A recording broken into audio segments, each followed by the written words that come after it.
Today news 9 की तरफ से मैं विजय श्रीवास्तव आपका स्वागत करता हूं और आज के मुख्य समाचारों में की ओर ले चलता हूं। अभी हमारे रायपुर शहर छत्तीसगढ़ में जलकुंभी बड़ा तालाब में जलकुंभी को हटाया गया।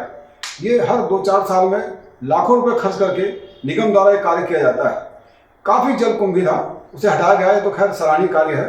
और सबसे ज़्यादा सराहनीय कार्य तो ये है कि इस लॉकडाउन में जितना खूबसूरत बूढ़ा तालाब साफ सफाई में दिख रहा है, उससे ज़्यादा खूबसूरत उनका फ्लैक्स नज़र आ रहा है।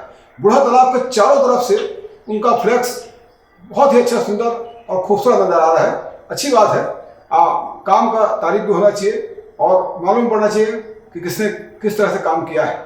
तो मैं एक निवेदन करना चाहूँगा अपने महापौर जी से कि जिस तरह से कुंभी को हटाकर आपने ये प्रयास किया कि साफ सुथरा कर लिया अपने तालाब को, उसी तरह से एक चीज़ और ध्यान रखें कि तालाब में नहाने वाले और नाविक लोग और तैराक लोग भी बहुत हैं।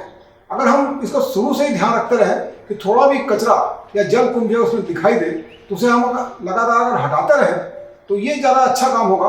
वरना हर 2-4 साल में वो कुंभी फिर आती है, हम इसको बिल्कुल ध्यान नहीं देते और फिर लाखों रुपये उसके ऊपर खर्च किया जाता है और उसको बार बार सफाई किया जाता है। तो ये इससे बचना चाहिए। दूसरी बात, नगर निगम द्वारा ही वेटिंग जोन और चौपाटियों का जुलाई से खोलने की तैयारी की गई है।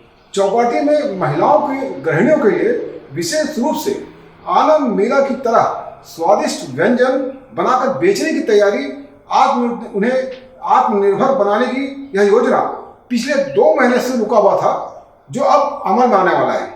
इस व्यवसाय के लिए 50 महिलाओं को चयनित किया जा चुका है। निगम की यह योजना पहले सुभाष स्टेडियम के पीछे से प्रारंभ किया जाएगा और अगर सफल हुआ तो इसे अन्य इलाकों में भी शुरू किया जाएगा। बिजली के बिल में बहुत ज़्यादा गड़बड़ी देखने को मिला है। अनावश्यक रूप से बिल उपभोक्ताओं के ऊपर थोप दिया गया है। जहां 50 रुपया 100 रुपया आता था, वहां 1500 रुपया या 200-300 आता था, वहां 3-4 हज़ार रुपये के बिल आए हैं। और बिल जो आते थे उसमें एक बात है कि 2 तरह के प्रभाव लगते थे। एक है स्थायी प्रभाव, दूसरा ऊर्जा प्रभाव है। ये दोनों संयुक्त रूप से 100 यूनिट में 3 रुपये 40 पैसे लगता है और 101 यूनिट से लेकर 200 यूनिट के बीच में 202 रुपये 60 पैसा लगता है। 200 यूनिट से 400 यूनिट के बीच में 4 रुपया 90 पैसा लगता है और 400 से 600 यूनिट के बीच में 5 रुपये 50 पैसा लगता है। इसी तरह से 600 यूनिट के ऊपर 7 रुपये 20 पैसा लिया जाता है। मगर ये तो यूनिट के हिसाब से है। अब वह ये है कि 3 महीने से जो बिल नहीं आया, 2-3 महीने से, जिसके बाद 150 यूनिट जो चलता था वो एकदम से 300 वाट के हिसाब से आ गया। किसी के पास 500-600 रुपये हिसाब से जो यूनिट के हिसाब से आया है, वो रेट पूरा का पूरा जुड़ गया है। तो उपभोक्ताओं को इतना ज़्यादा प्रेशर पड़ गया है कि 5-5 हज़ार 10-10 हज़ार का बिल आ चुका है घर इसमें। अब इसमें भूपेश सरकार ने बहुत पहले उपभोक्ताओं को बोला था कि ये आधा बिल आएगा और आधा आपको बढ़ाना है, मगर यहाँ तो पूरा का पूरा लिया जाता है, वो भी प्रभार के साथ यूनिट के हिसाब से जो लिया गया है वो बहुत ज़्यादा पड़ रहा है। तो ये किस तरह से उपभोक्ताओं को इसको पटाना पड़ेगा। और ये तो सीधा बोल देते हैं कि जो बिल आया है उसको आपको देना ही है, आप पटाइए, इसको बाद में देखा जाएगा।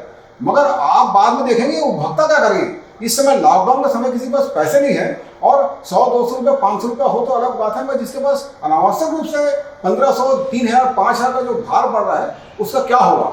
तो इसको ध्यान देने की बात है। और बिजली उपभोक्ता जो है, ये इस तरह से कैसे इनका समाधान होगा, इसको सोचने की बात है।